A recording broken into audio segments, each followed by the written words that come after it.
Good morning వేస్తే నా పేరు మంజుల, మా సార్ పేరు మల్లయ్య. నాకు చదవడం కానీ రాయడం కానీ మా సార్కు నాకు రాదు. మా ఫస్ట్ చెక్ వచ్చేసి 150 రూపాయలు, లాస్ట్ చెక్ 60,000 తీసుకున్నాము.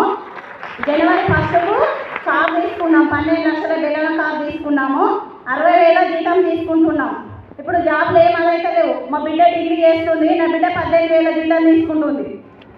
కానీ చదువు లేకుండా, రాయరాకుండా, చదవరాకుండా మేమే అట్లా తీసుకుంటున్నాం. చదువుకున్న వాళ్ళు ఎంతో ఖాళీ అవుతారు, మీరెందుకు అవుతారు? ఇప్పుడు చదువుకున్న వాళ్ళు, జైన్ అయిన వాళ్ళు కూడా ఇందులో ఉంటారు. ప్రతి ఒక్కరూ మీరు అది కావద్దు, మీరు చేసుకుంటేనే మంచిగా ఉంటుంది.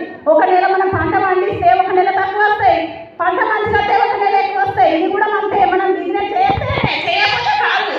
ఎందుకంటే మనం పంట రానప్పుడు ఏం చేస్తాం, పంట మానేస్తాం, రాకపోతే కంటిన్యూ చేస్తాం. ఇది కూడా అంతే. ఎక్స్చేంజ్ అంటే అదండి. ఫస్ట్ డే స్టార్టింగ్ ఇందులోకి రావడానికి నాకు నడుము నొప్పి ఉండేది. 2 సంవత్సరాలు నేను ఏం పని చేయలేదు. మా అప్లైన్ వచ్చేసి సీసా సప్న మేడం, మా వెంటలు వచ్చేసి Rajinikanth sir, Manasvini madam, Madhu sir, Anitha madam.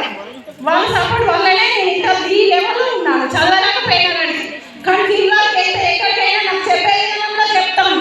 అయ్యో నీ చదువురాదు కదా. మా సారు ఫస్ట్ ఇలా చేయనప్పుడు ఏమన్నారంటే, మా సార్ చదువురాదు, ఆధార్ కార్డు అడిగితే నీకే నీ ఆధార్ కార్డు నువ్వే చక్కగా చూసుకోలేవు, మా ఆధార్ కార్డు నువ్వే చేస్తామన్నారు. ఇప్పుడు మా కారు వచ్చిన తర్వాత జర మావాడిని వదలకపో, జర మావాడిని ఏం పడతాడు. ఇప్పుడు మాకు అది మన రెస్పెక్ట్. మనకు ఒకటి తెలివి కావాలి, మాట అనేది జర ధైర్యం ఉండాలి. మనకు ధైర్యం ఉంటే ఏం చదువులమైన చదువు అవసరం లేదు. స్టేట్ వచ్చి కూడా లక్షలు తీసుకున్న వాళ్ళు ఉన్నారు, 50,000 తీసుకున్న వాళ్ళు ఉన్నారు. ఇక్కడికి వచ్చి కూడా మాట్లాడాలంటే వాళ్ళు కూడా ఇబ్బంది పడుతుంది. అవసరం లేదు, మనకు ఒక ధైర్యం ఉంటే చదువుతో సంబంధం లేదు. థ్యాంక్ యూ అండి అవకాశం. Thank you madam, thank you so much. అర్థమైనా మేడం చెప్పిన విషయాలు?